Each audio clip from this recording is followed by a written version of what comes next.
सांप दुनिया के सबसे खतरनाक जानवरों में से एक है, लेकिन इंडोनेशिया की तस्वीर देखकर एहसास होता है कि इंसान इससे भी कहीं ज्यादा खतरनाक है।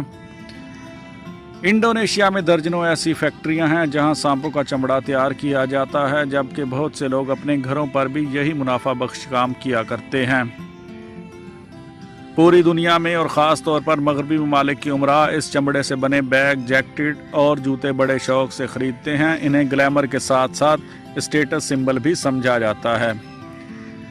जिन फैक्ट्रियों में ये चमड़ा तैयार होता है वहाँ का नज़ारा ताहम बिल्कुल भी ग्लैमरस नहीं है। सांपों के गोश्त और चमड़े की मखसूस बू हर तरफ फैली होती है। इंडोनेशिया सांप के चमड़े को बरामद करने वाला दुनिया का सबसे बड़ा मुल्क है। फैक्ट्री के मालिकान का कहना है कि सांपों की बहुत अच्छी तरह देखभाल की जानी चाहिए, लेकिन हकीकत कुछ और है। सांप के चमड़े की मांग के मद्देनज़र इंडोनेशिया में बड़े पैमाने पर इनका शिकार किया जाता है। यहाँ पर हर हफ्ते हज़ारों की तादाद में सांप मारे जाते हैं ताकि ज़्यादा से ज़्यादा चमड़ा हासिल किया जाए और उससे ज़्यादा पैसा कमाया जाए।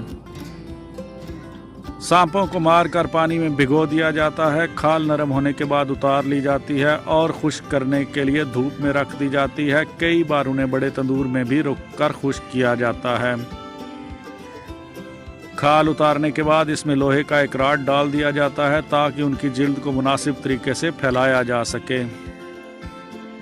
जानवरों के हकूक़ के लिए काम करने वाली तंजीमों के मुताबिक सांपों की खाल हासिल करने के लिए उनसे इंतहाई ज़ालिमाना सलूक किया जाता है, जिसे ख़त्म करने की ज़रूरत है।